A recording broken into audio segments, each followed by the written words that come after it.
All right, we're going to have a father and son conversation today, and both of our speakers today are in the renewable energy field. And when I spoke to them to prep for this panel, I came away with one observation, and this is the first question. It's based on this article. So, Nicholas, you say that your dad has invaded your space, and Peter, you say that your son has invaded your space. So, which is it? I would say both. I think he'd probably disagree. But look, I grew up and had a passion for environment and started developing a career in the space. And all of a sudden I looked up in my 20s and my father was invading the space. And I had no conception that he had been active really in that. He was just my dad. But you know, as we look back on it, it really was when I was a kid, and my father would wake me up 7 a.m. every Saturday and say, "Let's go out and clean the forest." Mm-hmm. And I didn't understand why we should clean the forest. It was a forest after all. Right. You don't like to chop down trees, and he does, right? Okay. So he as he can tell you, you know, one of his avocations is really designing property, and we would literally go out and see attractive land, and there would be sticks and rocks, and he'd say, "Go clean that up," and mm-hmm. I'd say, "I'm going to go back to bed." Well, anyway, my version of the story is that I was a city kid, brought up in New York City, in Queens, Forest Hills, and my parents moved out when I was about 10 or 11. To Westchester County, and we had about 69 acres, and I had a dog. And for me, getting into nature was such a spiritual awakening, and so it became such an important part, that connection to nature, that when I had my son Nicholas, I did this, as he pointed out, this forced exposure to nature. And if you think he reacted positively, you're mistaken. Right? As every kid, he wanted to play with his friends and felt that I was somehow imposing on him. But I really felt, and I continue to feel, and has even now been substantiated by modern science, that innovating in the presence of beauty and nature is much more productive. There's a book I can recommend called The Blue Mind that actually formalizes with brain scans this process that you're much more creative if you're connected to nature in a very peaceful setting rather than the sort of hectic setting or the sort of dehumanized setting of most of our laboratories where we do innovation. Right. Brian, you know, you talked about cutting trees. Should we cut this tree or not cut this tree? And you know, that was really a crucible of a debate that we have till this day, and I think has relevance in the larger world, which is, you know, can and should we design nature? Should we mess with nature? Mm-hmm. And you know, I had sort of a gut reaction of, you know, it's a beautiful tree, or even a tree that's already fallen on its own accord. There's, you know, little mm-hmm. bugs and animals that live in there. Just leave it. And he thought was of the opinion that you could potentially improve upon it. And I think that tension exists today in a lot of what we're trying to do here. And to some extent, we're being forced into that discussion. We don't, at some level, have a choice anymore. Mm-hmm. We have been designing the world right. unintentionally. And now we have to make conscious choices about how to address the impact that we've had. That's right. So, Peter, you started very early in renewables. I mean, you're working at Exxon in the 70s? Early 80s. Early 80s, right. And that's when they were into renewables. Right, Exxon at that point, they had decided, because they felt we were running out of oil, that they made an enormous investment in switching from becoming an oil company to becoming an energy company.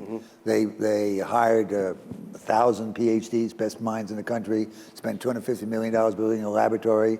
I ran their solar program at that time. We did all this stuff with bio and algae at that time.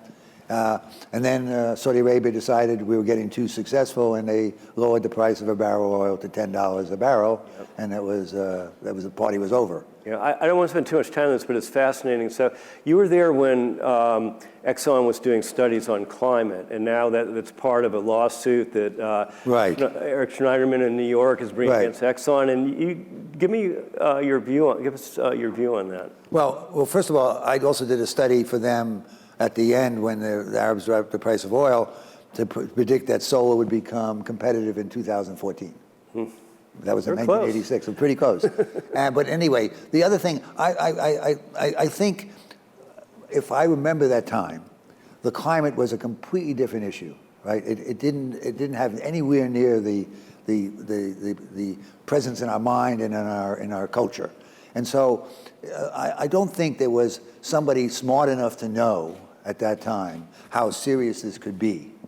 What I think it more is like, hey, you know, there is this potential issue of us pumping gases into the planet, so into the atmosphere, and it could cause a destabilization. I don't think anybody said to them, oh, let's bury this because if it gets, it's not. You don't it's agree not, with the allegations? It's not, I don't agree. I don't think it's equivalent to the tobacco problem where there was lots of evidence at the time and they were trying to avoid it. I think it was more an early guy bringing up to them, which they should have listened to, that there's going to be an issue that this corporation has to deal with over the long term because one of the byproducts of their product is going to change the climate of the planet. Okay, so let's fast forward now. So, I mean, you were in renewables, and then you went to material science, and you're professor at Princeton, and later Columbia. And Nicholas, you went sort of your own route in the environmental field. You're a lawyer, but then you decided that you didn't want to practice law, and you got into environment. But now you're working together in a company, right? Well, let me tell you, we worked together once before, and I claim it was my best job. 3 times, okay. So they never agree on anything. Well, it was my best job I ever had, right? Nicholas had a startup firm back in the dot-com area called Ecos Technologies, where he tried to provide information to companies to do their triple bottom line. And I worked for him, and you know, it's an issue to work for your son, but in any case, I had the best title I ever had as a job. I was Chief Knowledge Officer. All right. We've been very lucky to have this chance as father and son to work together and you know, share a passion for this issue or this set of issues. And I think that, you know, some of the things that we've learned over the time period is that, first of all, there is progress. We have seen progress over the course of our career. I would say, I don't know if he would agree, but definitely. I would say over the lifespan of this conference, we've seen progress. You know, we're coming towards the end of these 2 days. It's been another great conference. You and Alan and the team have done a terrific job for 9 years now in pulling together. And you've been to every one, right? I have. So I'm not unbiased. Look, the point is community matters. There's a group of people and a collection of interests here that have shared this journey. You guys have helped to convene that. But more importantly, you know, you can really see the arc of the topic changing, where it was, in my view, 9 years ago, very theoretical. And now the conversations on the stage are very, very practical and concrete. And to me, that's a sign of progress. On the other hand, I think we've learned that change is damn hard. And there is real resistance to change. There's resistance to change in professional societies that I've seen react to him in terms of the innovations he's brought to the table, including air capture, which we can talk about, in terms of corporates and just their culture and their inability to innovate, in terms of incumbents not wanting change. So these things are really remain very relevant. Yeah. So let's talk about Global Thermostat, your company, and how you guys work together. Because Peter, you said that Nick is more conservative and more profitable than you are. So how do you work together? Well, let me just take one second. Explain Global Thermostat briefly. So what happened is, I tell you, I worked at those days at Exxon, and I came away from that experience believing that the final solution was that we had to mimic nature in the sense of taking CO2 from the air and using that industrially to make our fuels and our materials.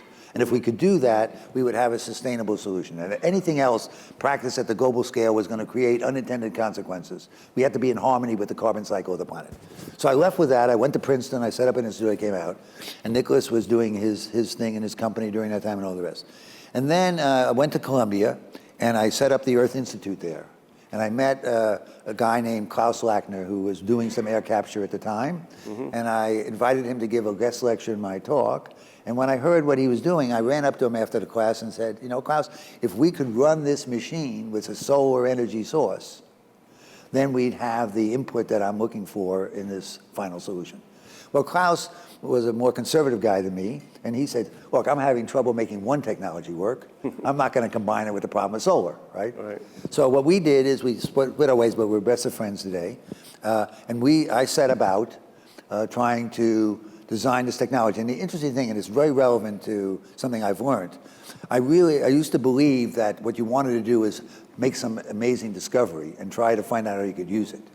I became convinced at Exxon that after that experience, that the most important thing is to decide what's important to do first. And your technology is to take carbon out of the air and turn it into materials, either plastics or building materials, and you've had a pilot plant running, and you're saying you've got about 10 deals in the making that you can't tell us about, or can you tell? Well, I can give you the generic nature. We have deals to treat desalinated water, to make fertilizers, to make plastics, to make fuels, to make eventually to make some building materials, right? Greenhouses. And feed greenhouses as well. But the thing I wanted to really point out is that with my partner, Graciela Chiltoniski, we sat down, and she was the founder of the Carbon Market. And we sat down and did ask that question: what did the planet really need? And we felt that on my side, on the technological side, if we take CO2 from the air, that would close the carbon cycle and open this technological thing. But she brought the perspective, do you know that the developing world has no infrastructure, right? And so this also meant that they couldn't participate in the Kyoto Protocol because they didn't have power plants. They had no way to get carbon credits.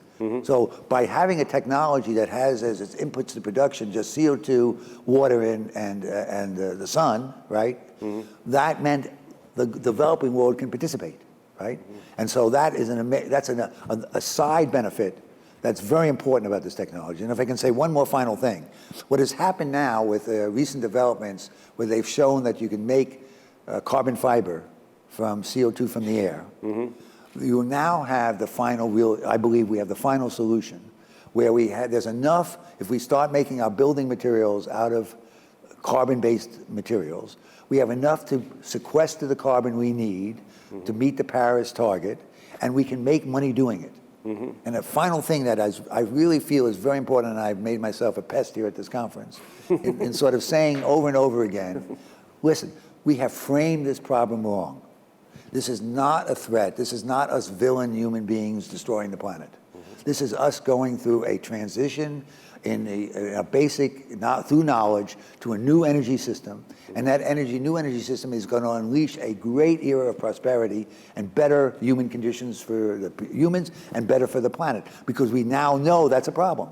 Right? Nicholas, what's the time frame on global thermostat, and in terms of a rollout, and when can we start seeing some real world examples of its effectiveness? So my armchair assessment, because he and Graciela are really running the company, is that it'll be 1.5 to 2 years, and we'll start to really see some projects, commercial projects that will really be proving to. Yeah, we'll be able to bring people and say, here it is operating and stuff. That's critically important, and it's important for investors, it's important for customers. But I think for this audience and the people that you all influence, the thing that I think is most important is the conception that we really can't get there just by reducing the amount of CO2 we're putting into the air. The IPCC has said very clearly there's a 160 gigaton plug in their models to say we just have to remove this from the air.